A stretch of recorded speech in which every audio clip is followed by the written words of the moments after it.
My family took my money to start a business, then fired me like I was nothing. So I built my own company, won over their biggest clients, and watched the company they stole from me collapse. I'm Ethan, 32 male. For the first 29 years of my life, I was the reliable one, the fixer, the guy who showed up early and stayed late, the son who never caused problems while everyone else in my family seemed to manufacture chaos like it was a side hustle. Let me paint you a picture of my childhood. Every family has roles, right? The troublemaker, the peacekeeper, the golden child. In my family, the roles were set in stone before I could even walk. My younger brother Connor, 28 male, was the golden child from day one. Classic setup, right? He had the charm, the smile, the ability to talk his way out of any situation.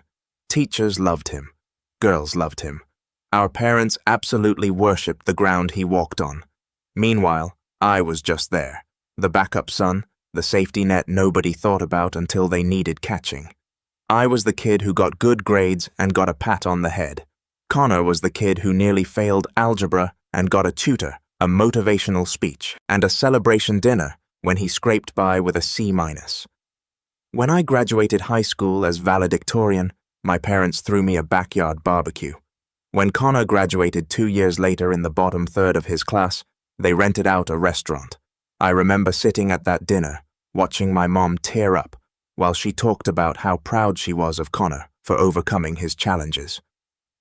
Meanwhile, I'd worked 3 jobs during high school to save for college, and the most I ever got was, "You're so responsible, Ethan." Being responsible, that was my defining trait. Not talented, not special, just responsible. Our parents, Richard and Linda, ran a small but profitable landscaping company for about 15 years before they retired. Nothing fancy, just commercial contracts with office parks and strip malls around the greater Nashville area. They built it from nothing, just my dad, with a pickup truck and a mower, eventually growing it into a legitimate operation with 12 employees and a fleet of equipment. When they decided to hang it up in 2019, they sold the business to a regional competitor and split the proceeds between the 4 of us, me, Connor, and our 2 sisters, Michelle and Rebecca. Everyone got about 60 grand, decent chunk of change. My sisters were responsible about it. Michelle put hers toward a down payment on a house. Rebecca invested most of it and used some for her wedding. Normal stuff. Connor, he blew through his in 18 months, and I mean blew through it in the most spectacularly stupid ways possible. First came the sports betting phase. Connor had always been into football, basketball, any sport really. But suddenly he was an expert. He had systems, he said, patterns he'd figured out. The house always loses, he told me once, unless you're smarter than the house. He lost about 15 grand before he admitted the house might be slightly smarter than him. Then came the flashy car, a used BMW, that looked great in the dealership, but cost more to insure and maintain than Connor could actually afford. He had it for about 8 months before it got repossessed, but not before he'd sunk another 12 grand into it, between payments, insurance, and repairs on a German engine that seemed personally offended by the concept of reliability. The final nail was his attempt at flipping houses. Connor had watched some shows on HGTV and decided he was basically a real estate mogul waiting to happen. He found a fixer-upper in a sketchy part of East Nashville, put down his remaining money, and hired contractors to renovate it. The contractors took his money, did about half the work, then ghosted him. Connor tried to finish the project himself. He had no construction experience, no building permits, and no idea what he was doing. The house sat unfinished for 6 months while he bled money on the mortgage. He eventually sold it at a loss so steep I don't even want to tell you the number. By 2021, he was living in our parents' basement broke, and somehow still treated like the family prince. Me, I invested my 60 grand, put half into index funds, used the other half to pay down my student loans for my accounting degree. Boring maybe, smart definitely. By 2022, I had 0 debt, a solid emergency fund, and a reputation at my accounting firm as the guy who actually understood money. I was pulling in about 75 grand a year, had my own apartment, drove a reliable Honda that I owned outright, and was building a genuinely good life. Nothing flashy, just solid. That's when Connor had his big idea. He wanted to start a commercial cleaning business, offices, warehouses, medical facilities, the kind of bread and butter operation that could scale if you did it right. And credit where it's due, the business plan wasn't terrible. Nashville was booming. New office buildings going up everywhere. Amazon had just announced a massive operations hub. Demand for commercial cleaning was through the roof. There was just one problem.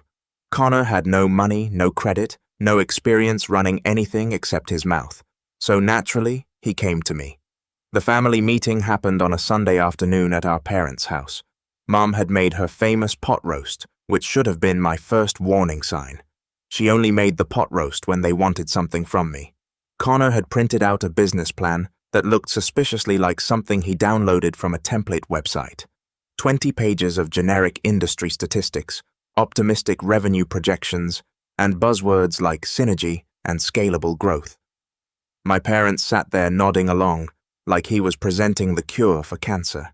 Here's the opportunity, Connor said, pointing at a chart that showed revenue going up and to the right, like every fake business plan in history. Commercial cleaning is a $100 billion industry. Nashville is one of the fastest growing markets in the country.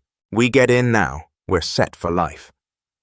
I sat there watching my family watch him. My dad was beaming. My mom was already practicing her proud parent speech. My sisters were nodding along like they understood any of what he was saying. Connor needed $40,000 to get started. Equipment insurance, initial payroll marketing. He'd already done the math, he said. The business would be profitable within 8 months, maybe sooner if they landed a few big contracts early. My dad looked at me. Your brother has a real opportunity here. Family helps family. I should have walked out right then, should have said no thanks and gone back to my apartment and my index funds and my boring, stable life. But I didn't. See, here's the thing about being the reliable son. You spend your whole life trying to prove you belong, trying to show them you're just as valuable as the golden child. And when they finally ask for your help, when they finally need what you have to offer, part of you thinks maybe this is it. Maybe this is when they finally see you. So I said yes, but I wasn't stupid about it. I told them I wanted everything in writing. Partnership agreement, equity, split roles, and responsibilities. I'd put in 40 grand. Connor would put in his labor and time. We'd be 50-50 partners. My name on everything. Full transparency on all financial decisions. Connor agreed immediately, too immediately looking back. He shook my hand and said we were going to make millions together. Our dad clapped us both on the back. Our mom cried a little. It was a whole hallmark moment. The paperwork was drawn up by a lawyer Connor knew. Some guy named Patterson who worked out of a strip mall office between a nail salon and a vape shop. He charged half what a real attorney would. I should have insisted on using my own lawyer. That was mistake number 1. I reviewed the documents, took them home and read through every page. Everything looked right. My name was on the partnership agreement. 50% ownership, equal voting rights, standard dissolution clauses, profit-sharing arrangements. The operating agreement named both of us as managing members. The articles of organization listed us both as founders. Everything seemed legitimate. I signed, transferred the $40,000 from my investment account, watched my carefully built safety net shrink by half. And just like that, Apex Commercial Cleaning was born. The first 6 months were actually better than great, honestly. For the first time in my life, I felt like Connor and I were actually partners, actually equals. Connor handled sales and client relations. The guy could sell ice to penguins. He'd walk into a building manager's office with that charming smile and walk out with a signed contract. His natural charisma, which had always annoyed me, was finally being put to productive use. I handled the books, the scheduling, the operations, made sure employees showed up where they were supposed to, when they were supposed to, with the right equipment, tracked every dollar that came in and went out, built systems for quality control and client communication. We complemented each other well. His strengths covered my weaknesses, and vice versa. By month 4, we had 12 regular contracts. Small stuff, mostly a few office buildings, a warehouse, some medical offices. Nothing huge, but steady income. By month 6, we were clearing $8 grand a month in profit. split down the middle, that was $4,000 each on top of our modest salaries. Not getting rich money, but real legitimate business income. My parents were thrilled. They kept telling everyone at church about their boys and their successful business. Connor and Ethan working together building something. My mom even posted about it on Facebook.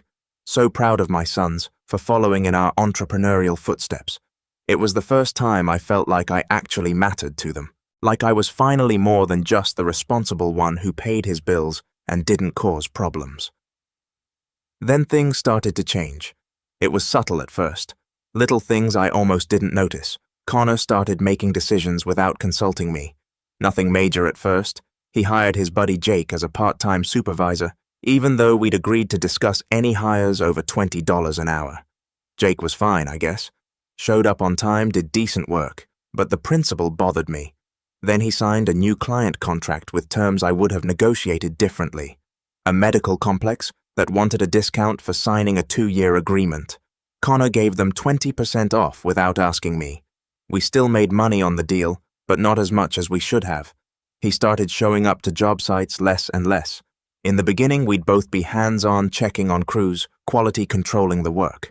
By month 7, Connor was spending more time at coffee shops having meetings than actually managing operations. When I brought it up, he got defensive. "I'm the one bringing in the clients," he said. "You just sit behind a desk playing with spreadsheets. My job is revenue. Your job is keeping the lights on. Stay in your lane." That stung, but I let it go. Partners disagree sometimes. That's normal. Every business book I'd read talked about the tension between sales-focused and operations-focused founders. I figured we were just going through growing pains. What wasn't normal was what happened next.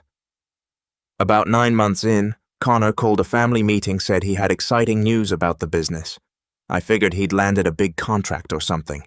Maybe that hospital network he'd been pursuing for weeks. I showed up expecting good news, maybe even a celebration.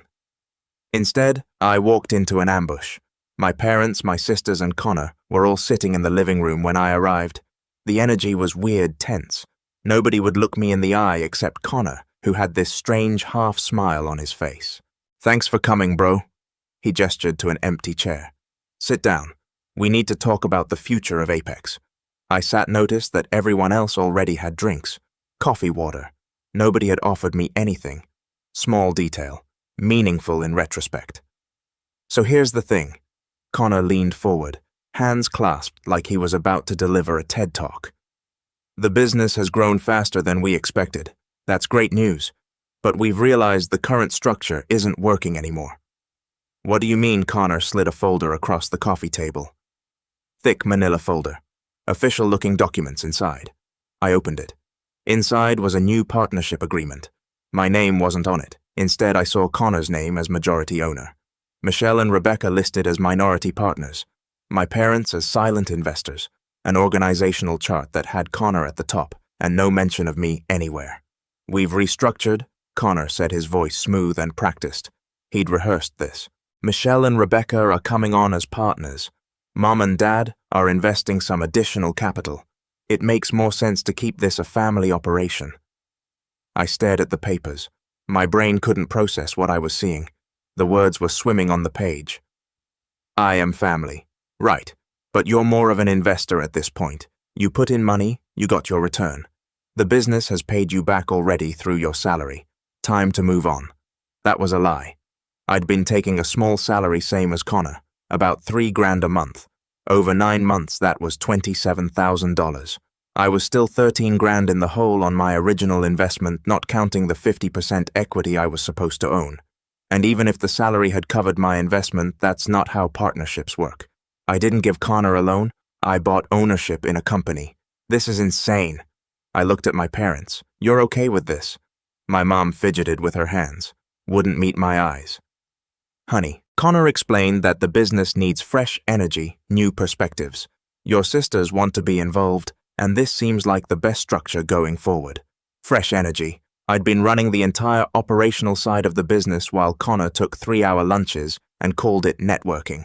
"And what about my $40,000? Connor shrugged. "Like I said, you've been paid back through your salary. We're square. No hard feelings. We're not square." I own half this company. I have the partnership agreement with my signature and yours." That's when Connor's smile turned cold, a look I'd never seen on him before, calculating, almost cruel. "Actually, you don't. Check the original paperwork. Your name isn't on the operating agreement filed with the state. Never was." My stomach dropped. I went home that night and dug through my files, found the partnership agreement I'd signed. My name was right there. 50% ownership clear as day, Connor's signature right next to mine. But when I pulled the actual operating agreement from the Secretary of State's website, my name was nowhere to be found. Connor was listed as sole member. The document had been filed 3 days after I signed my version. Same date, different document. Patterson, that cheap lawyer Connor had used, he'd filed different paperwork than what I'd signed. Swapped out the documents, kept a fake version for me to sign, while submitting the real one to the state. Whether Connor had planned this from the beginning or figured it out later, I'll never know. But the result was the same. I'd been erased. My first instinct was to sue. Call a real lawyer, file a fraud claim, drag this whole thing into court, and let a judge sort it out. I had the signed agreement. I had bank records showing my $40,000 transfer. I had emails and texts proving I was an active partner for 9 months. I met with an attorney the next week, woman named Kathleen Price. Came highly recommended. Cost $250 an hour just to have a conversation. "You have a case," she told me, after reviewing everything. "Clear evidence of fraud. The problem is proving intent and collecting damages." She laid out the realities. Lawsuits take years. Even simple fraud cases drag on for 18 months to 3 years minimum. Legal fees would run me $30,000 to $50,000, maybe more, if Connor fought it hard. And he would fight it. He had everything to lose. Even if I won, what would I actually get? Half of a small cleaning company that my brother would probably tank out of spite before I ever saw a dime. Connor could dissolve the business, transfer assets to a new entity, declare bankruptcy. By the time I got a judgment, there might be nothing left to collect. The attorney's final words stuck with me. Sometimes the best revenge isn't winning in court, it's winning in life while they watch. I thought about that for a week. Really thought about it, and then I did something that surprised everyone, including myself. I walked away. I called Connor, told him I wasn't going to fight it. He could have the business. I was done. The relief in his voice was almost comical. "I knew you'd come around, bro. I knew you'd understand. No hard feelings, right? We're still brothers. This is just business stuff. Doesn't change family." "Sure, Connor. No hard feelings." I hung up and blocked his number. Then I blocked everyone else. My parents, my sisters, all of them. Changed my phone number. Moved to a new apartment across town. A nicer place, actually. Put the deposit on it the same week. Deleted all my social media. For 6 months I was a ghost. During that time I did 2 things. First, I rebuilt. Threw myself into my career at the accounting firm. Put in extra hours. Took on difficult clients nobody else wanted. Made myself indispensable. Got a new job at a bigger firm within 3 months. Better pay, better benefits, better people. Earned a promotion 4 months after that. I also started taking classes. Project management certification, business operations courses, even some sales training. I was filling in the gaps in my skill set, preparing for something even if I wasn't sure what yet. Second, I watched quietly from a distance. See, Connor had made a critical error. He'd kept me on as the company's accountant for those first 9 months. I knew every client, every contract, every vendor, relationship, every weakness in the operation. I knew that Apex Commercial Cleaning had one client that represented nearly 40% of their revenue, a regional healthcare company called Medcore Solutions, 15 locations across Middle Tennessee, massive monthly contract worth about $22,000. Medcore was the backbone of the entire business. Lose them, and Apex would collapse within months. I also knew something else. The contact at Medcore, a facilities director named William Crawford, had always preferred working with me. We'd built a solid relationship during my time at Apex. He appreciated my attention to detail, my responsiveness, my professionalism. When there was a problem, he called me, not Connor, and I knew that William was not happy with how things had been going since Connor took over completely. I didn't reach out to him. That would have been too obvious, too desperate, too petty. Instead, I waited. A year passed, then another 6 months. I kept my head down, kept building my career, kept my ears open through mutual acquaintances who had no idea why I was asking casual questions about the Nashville commercial cleaning scene. The intel came from everywhere. A former Apex employee I ran into at the gym told me Connor had fired 3 people in 1 week for questioning his decisions. A vendor I knew from my accounting days mentioned that Apex was 60 days behind on their equipment payments. A friend of a friend who worked at one of their client sites said the cleaning crews were showing up late, cutting corners, and leaving complaints unanswered. The picture was clear. Connor was running the company into the ground. What I learned was exactly what I expected. Apex was struggling. Connor had expanded too fast after I left, probably trying to prove he didn't need me. Hired too many of his buddies who were great at hanging out, but terrible at actually cleaning buildings. Let quality slip while he focused on landing new contracts. He'd also made some spectacularly bad financial decisions. Bought new equipment on credit when the old equipment was fine. Leased a bigger office space to look more impressive. Hired a social media manager to build the brand when what he really needed was a quality control manager to make sure the work got done right. The overhead was eating them alive. Every new contract meant more employees, more equipment, more problems. And without someone keeping track of the numbers, the whole thing was bleeding money. They'd lost 3 major clients in the past 8 months. Word was getting around that Apex wasn't what it used to be. Callbacks were up. Client satisfaction was down. Employee turnover was through the roof because Connor didn't know how to manage people, just charm them. And Medcore was getting frustrated. Missed cleaning schedules, substandard work, complaints from building managers at multiple locations. William Crawford had already threatened to terminate the contract twice. Connor had talked his way out of it both times, using that old charm, making promises he couldn't keep. But the relationship was hanging by a thread. I heard about the final straw through the grapevine. Apex had sent a crew to one of Medcore's surgical centers without proper training. They used the wrong cleaning solution on the operating room floors. Took 3 days and an outside specialist to fix. Medcore had to reschedule surgeries. Patients were affected. William was done. That's when my phone rang. Unknown number, Nashville area code. I almost didn't answer, but something told me to pick up. Ethan, this is William Crawford from Medcore Solutions. Do you have a minute? My heart rate didn't change. I'd been waiting for this call for 18 months without even knowing I was waiting for it. William, good to hear from you. What's going on? He sighed heavy, tired. I'm going to be direct with you, Ethan. Apex has become a nightmare. We've had 4 major incidents in the past 2 months alone. Last week they missed an entire floor at our Brentwood location. Exam rooms weren't sanitized. A patient's family complained to administration. I spent 3 hours in a meeting explaining why I hadn't fired them already. I'm sorry to hear that. I know you left the company a while back. I never got the full story on what happened there, but I remember how things ran when you were involved. It was like a different operation. I was quiet for a moment. Let him fill the silence. Look, he continued, is there any chance you'd consider starting something new? Because I'm about 60 days away from terminating this contract, and I'd rather give the business to someone I trust. William, I appreciate you reaching out. I'm not going back to Apex. That chapter's closed permanently. But I've actually been thinking about starting my own operation. If you're serious about making a change, I'd love to discuss what that might look like. I'm serious. When can we meet? 2 weeks later, I was sitting in William's office at Medcore's headquarters with a formal proposal. Not a template from the internet like Connor's. A real business plan, detailed operational procedures, quality control systems I'd spent months designing, staffing models based on actual data from my accounting background, pricing that was competitive but sustainable. William read through the whole thing, asked smart questions, pushed back on a few assumptions. At the end of the meeting, he looked up at me. One question.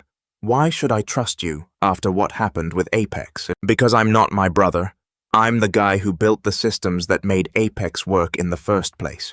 And unlike my brother, I actually understand that this business is about reliability, not charm.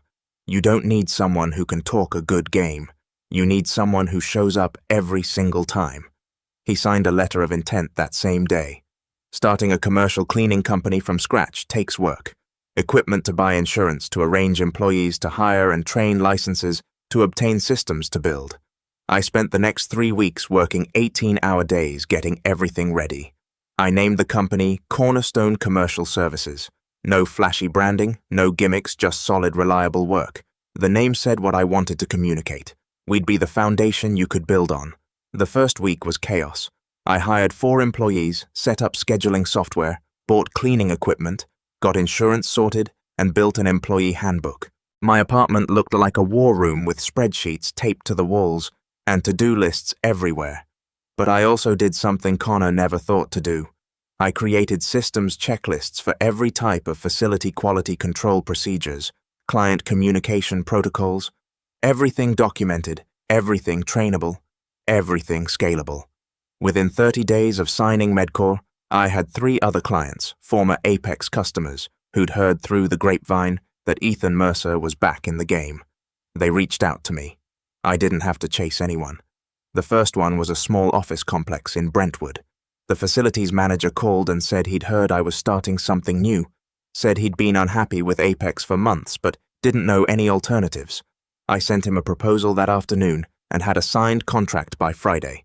The second was a warehouse distribution center. Their operations manager had worked with me directly when I was at Apex, called me personally to ask if I had capacity, said he missed the way things used to run. The third was a dental practice with 5 locations. The owner had heard about the Medcore deal from a friend in the healthcare industry. Word travels fast in Nashville. By month 3, I had 7 full-time employees and was clearing $15,000 a month in profit. By month 6, I doubled that $30,000 a month, 20 employees, a real office instead of my living room. By month 12, Cornerstone was a legitimate competitor in the Nashville market. Revenue on track to hit $1.4 million for the year. We'd won 2 industry awards for client satisfaction. I'd been asked to speak at a small business conference. And Apex, they were dying. Losing Medcore was the kill shot. Once word got out that I'd started Cornerstone, other clients started asking questions. Why did Ethan leave? What happened there?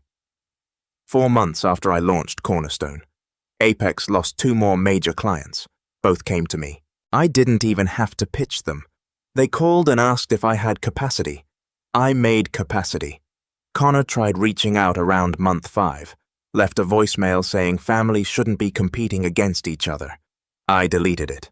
A month later, he tried again, this time threatening, said I was trying to destroy what he built, said it wasn't over. I saved that one. Might be useful someday. Then my mom showed up at my office unannounced. I let her wait for 20 minutes before coming out. She looked older than the last time I'd seen her, tired. The kind of tired that comes from years of worrying about the wrong things. Your brother's business is struggling, and now you're taking his clients? How could you do this to family? I didn't take anyone. They came to me. But you knew what would happen. You started this company to hurt him. I started this company because my own brother stole $40,000 from me, and you all helped him do it. She flinched. That's not what happened. Really, I have the documents. I have the fake operating agreement Connor filed without my name. I have the emails showing I was actively managing that business for 9 months. I have bank records showing my investment.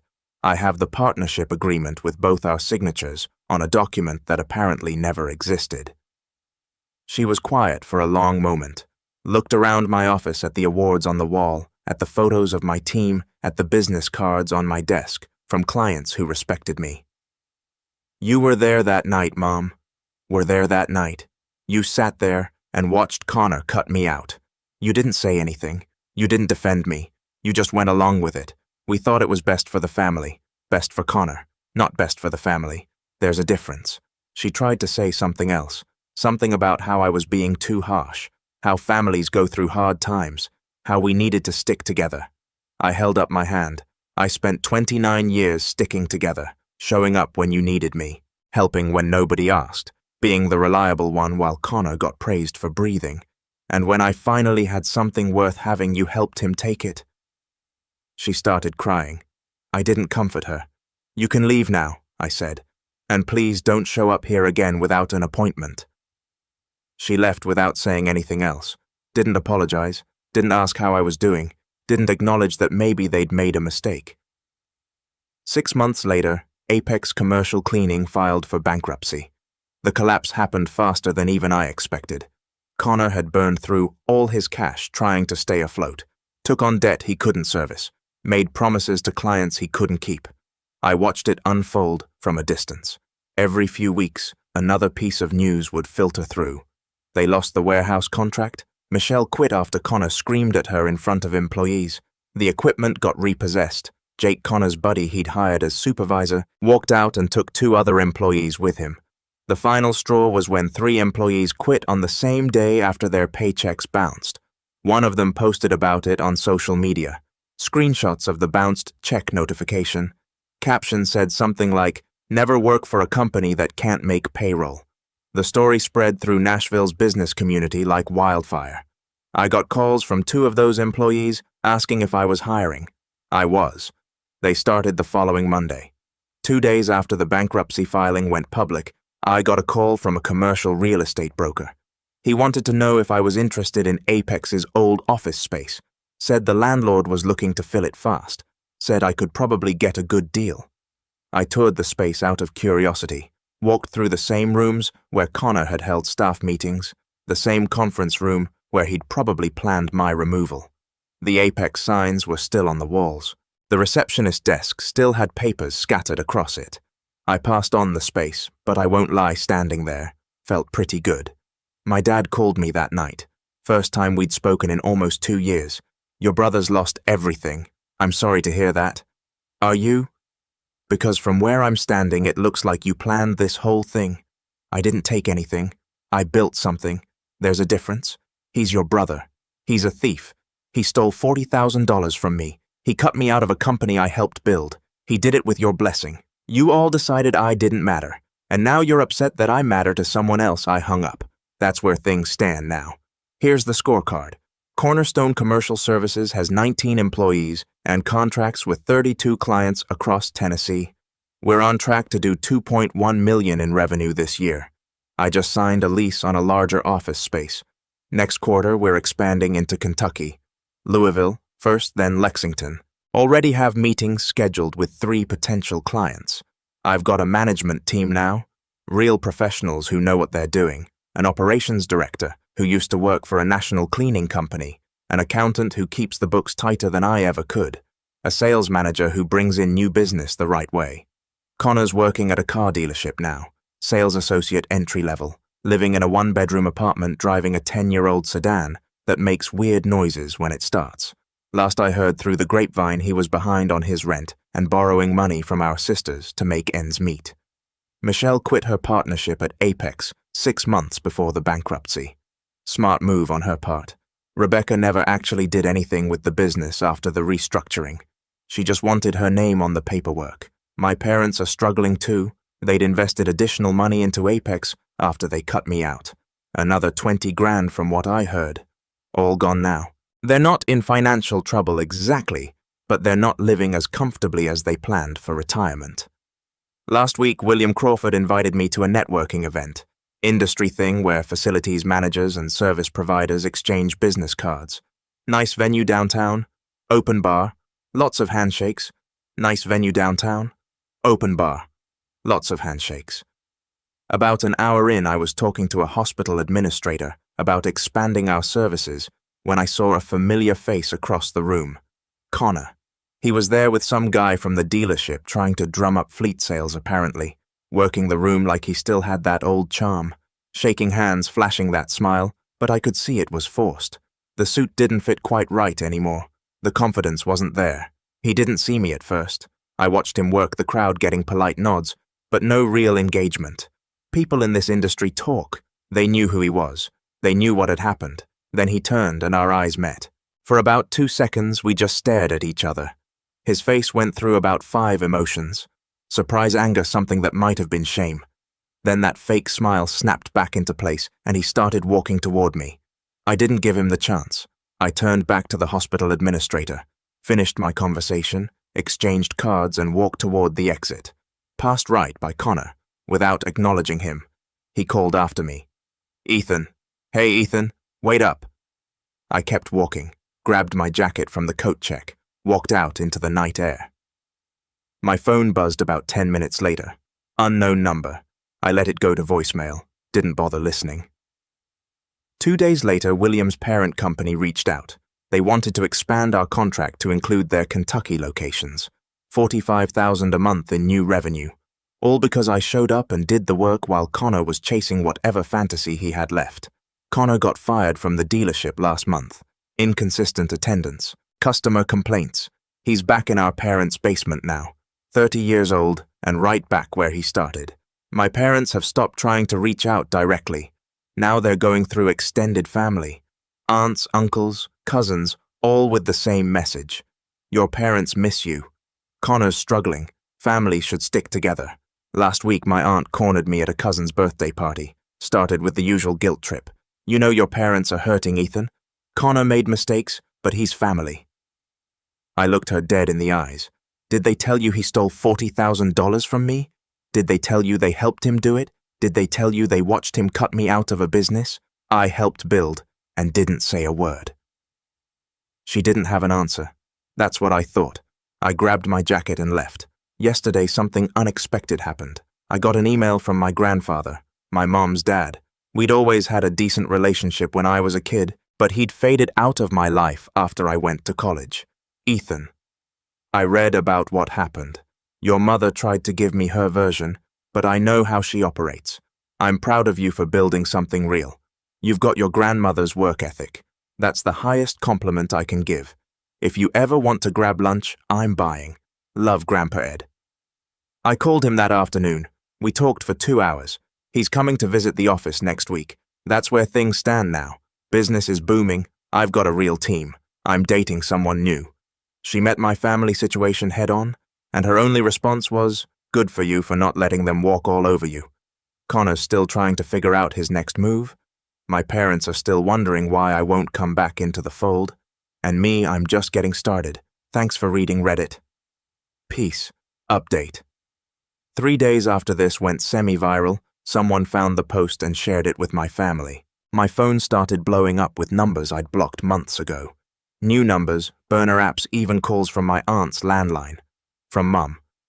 How could you air our family business like this? Our neighbors are asking questions. The pastor at church mentioned it to your father. From Dad, your brother's trying to rebuild his life, and you're making it impossible. Every time he applies for a job, they find this post. You're sabotaging his future. From Michelle. This is so petty, Ethan. You're acting like we committed a crime. We were just trying to do what was best for the business. From Rebecca, I can't believe you would do this. Mom's been crying for 3 days straight. The irony of that last one is just chef's kiss. Nobody cried when they cut me out. Nobody lost sleep over taking my 40 grand. Connor threatened to sue me for defamation. I got a cease and desist letter from some lawyer I'd never heard of. I called Kathleen Price, the attorney I'd consulted with originally. She read the letter and laughed. For defamation, they have to prove what you said was false. Everything you wrote is true and documented. If they file, we counter-sue for the original fraud. They'd be opening a door they really don't want opened. The lawsuit never materialized. Shocking, I know. Meanwhile, business kept booming. Medcor's parent company finalized the Kentucky expansion. 45 grand a month in new revenue. We're hiring 8 new employees. I'm looking at office space in Louisville for a satellite location. Connor got evicted from his apartment 2 weeks ago. Couldn't make rent after missing too many shifts at the dealership. He's officially back in our parents' basement full-time now. Full circle. 30 years old, and right back where he started. My grandfather came to visit the office last week. Walked through every room, met every employee, asked 1,000 questions about the business. At the end of the tour, he shook my hand and said your grandmother would be proud. That meant more than anything my parents ever said. That's the update.